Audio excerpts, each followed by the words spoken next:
Hello and welcome to another edition of Interview with DJ Nocturna. Please like, subscribe, share, and comment if you're listening or watching on my YouTube channel.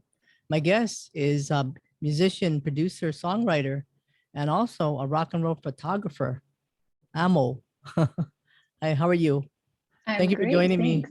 Yeah, thanks for having me. Yeah, thank you so much for being here. I know, what an interesting name. When I first saw I guess the press release, I go, oh, okay, is that your real name? It's not, no. Oh, okay, okay. I was gonna say, well, that's pretty cool. No, that's cool. Yeah. It was gifted to me in my teenage years. Oh, yeah. Yeah. Want to tell us about that? How'd you get that name, if you want to? Just like an old bandmate, my teenager days. She was really good at coming up with nicknames for everyone, and no one could ever come up with a nickname for her, so it was quite ironic. But yeah, so Ammo kind of stuck. I didn't think it was like very fitting for me at first, and I worked with a mentor years later, and he said you got to use that name because it's memorable. And I was like, all right, I'll try. And then I started using it, and now it just became a part of me. And yeah, so that's what I go by now, I guess. I guess you're probably referring to your band Brass Box, right? Is that who you're referring to? Oh, no. Brass Box is like well later. I have been through many of bands and projects.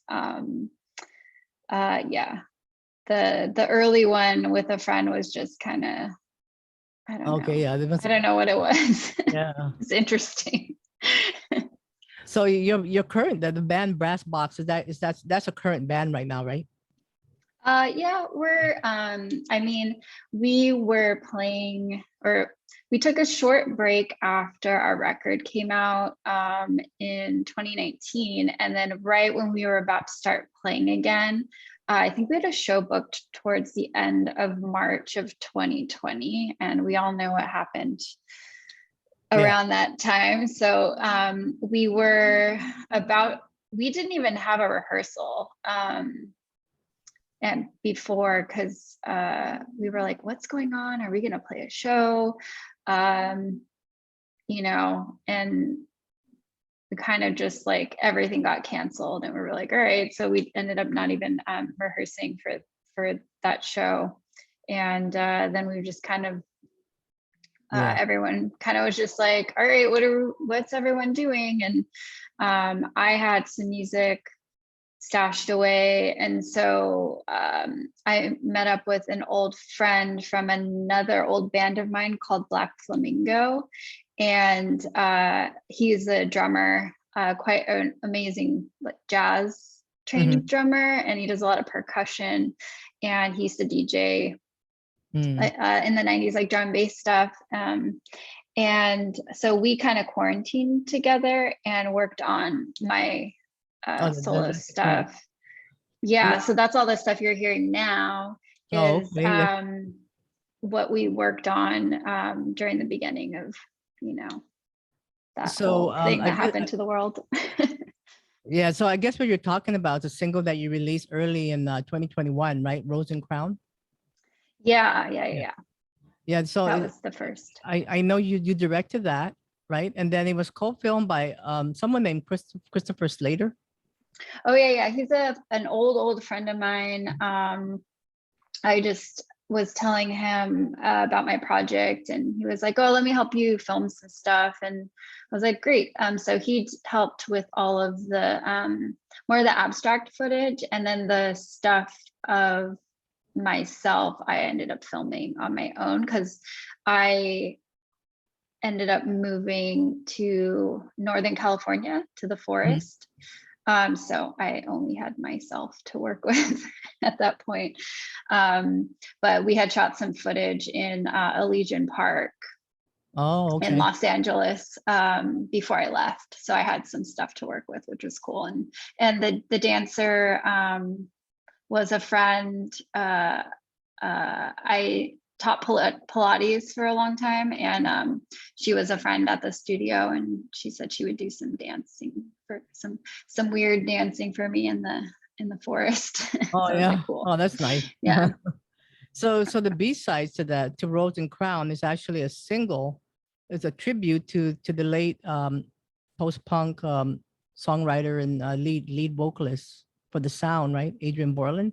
Yes. So that's the Total Recall song, right? Mm-hmm. Yeah. Yeah. So, I did a song, and then also Brass Box did one of the songs as well, because it was for a compilation off of the label that I work with, Dune Alter, through for Brass Box. They released the LP, and then Justin, the owner of the label, reached out and asked if we wanted to be a part of the compilation. And I'm like a huge fan of the Sound. Like ever since I was a teenager, they've had like a immense influence in my life. And so I was like, Justin, let me do one on my own too. So we did the Brass Box one, and then I did the Total Recall on my own. So was that was the making of that particular single was for a charitable cause? Yeah, so it's for the Painted Brain, and all the proceeds go towards that. A lot of it's like social justice, but also mental illness, because Adrian Borland had like severe mental illness. So it was made to like bring awareness to that, especially like the whole like a lot of artists I feel like struggle, and they use art to, you know, express how they're feeling. So it kind of goes hand in hand, and I was really happy to be able to be a part of it. Yeah, and that's on that label, Done Alter a label. Is that where it's from? Yeah, Dune Alter is from LA, and they Justin's great. He has really great taste in bands, and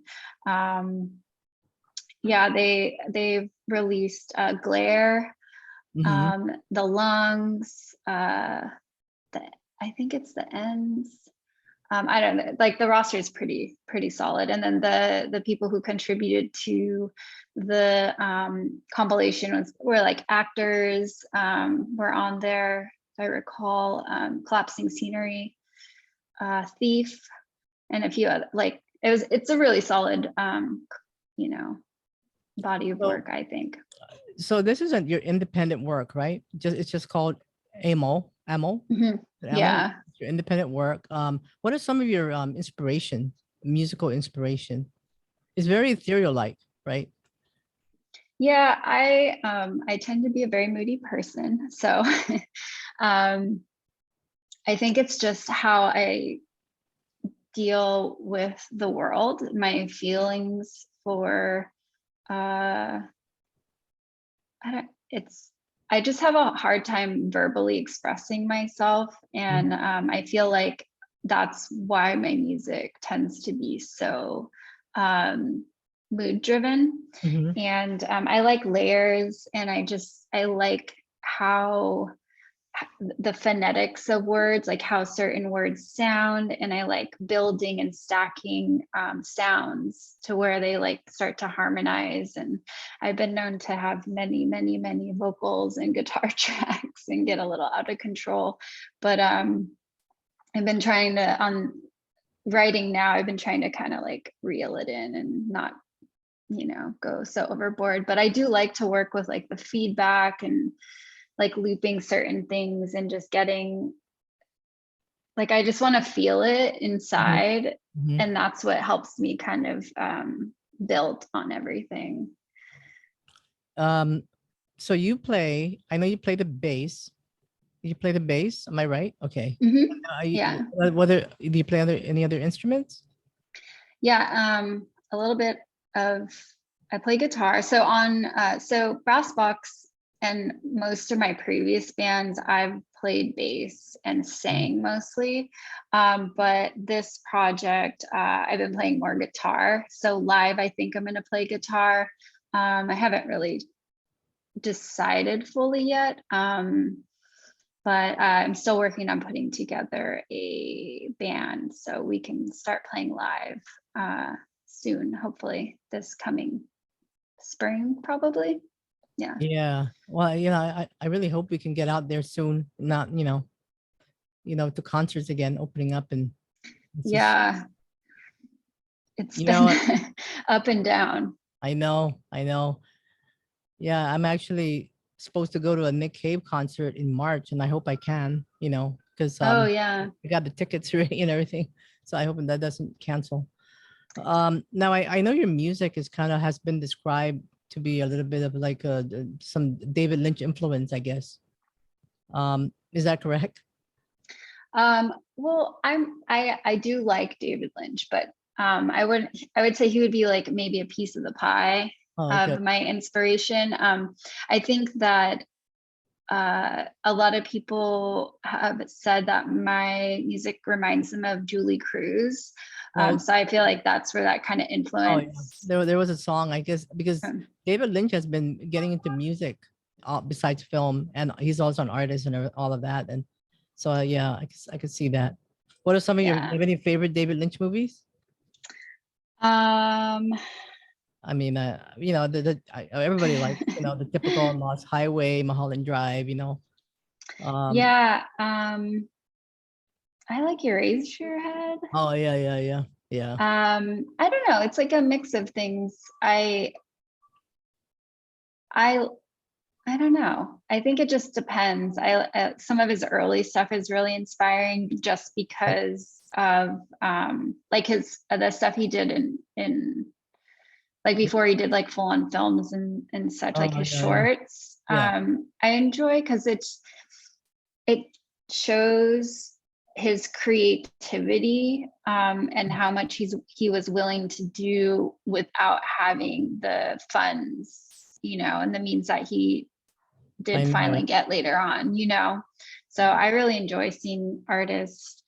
In their early days, that's always like, Yeah, yeah, when they give so much, right? Yeah. yeah, It's yeah. And like, it's just, I feel like it's just, and then you can watch them grow, and in the early stuff, it's like you have a lot of restrictions too, usually because most people yeah. don't have the funds or, whatever it is they need to create stuff. So you really have to either want it really bad or be Mhm. really creative about how you make or gather what you need. And sometimes it just takes a long time Yeah. to get it all together. Now you're also a film. I mean, I know you feature some film, right? You co-founded. Maybe you can explain a little bit about that. It's a platform for women musicians and the LGBTQ community. Yeah. In Los Angeles, a friend of mine, well, actually a couple of friends of mine, we got together and we started this organization called Play Like a Girl. Mhm. And it was hosted at the Echo and the Echoplex in Echo Park. Mhm. And we had, we had younger female musicians, not all female, but Yeah. the people who are always forgot, Yeah. and um, yeah, we would have shows and we started doing workshops and interviews and Mhm. kind of just creating a platform where people who generally don't have a voice Oh, had a great. place to go. And it was really cool. It was I filmed a lot of the events, so I think there's some videos maybe on YouTube that are still Mhm. up from that. I don't think much is going on anymore, obviously, because like shows and things Yeah. haven't been happening. But yeah, a lot of people met there and formed bands. It just became like a really great community of people. And a lot of the bands, they would come play and then they would, Yeah. turn into some like massive band. Like I think we had the Regrets play, and then like a month later they were, you know, signed to, I think, Warner or something. But Yeah. it was cool because it was just a small community, and everyone was like very supportive and very open. You know, Mhm. sometimes being in music can be like a very masculine place. Yeah. So it's nice to just have a space where, you Oh know. yeah, yeah. I totally know what you mean. Have you ever had any challenging times because you're a woman in a masculine kind of dominated industry? Yes and no. I feel like I had learned very early on how to take care of myself. And so Mm. when things would happen, I would just, you know, like nip it in the bud. You just say something, or I would call it out, or, you know, whatnot.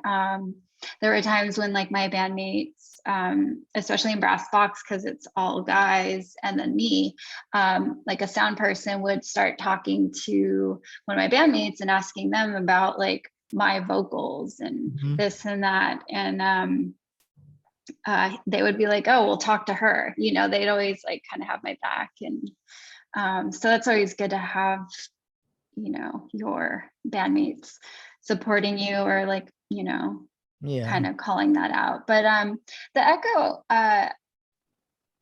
it was or is like pretty, you know, they hire really great people, and if you're kind of an ass, they just ditch you, you know.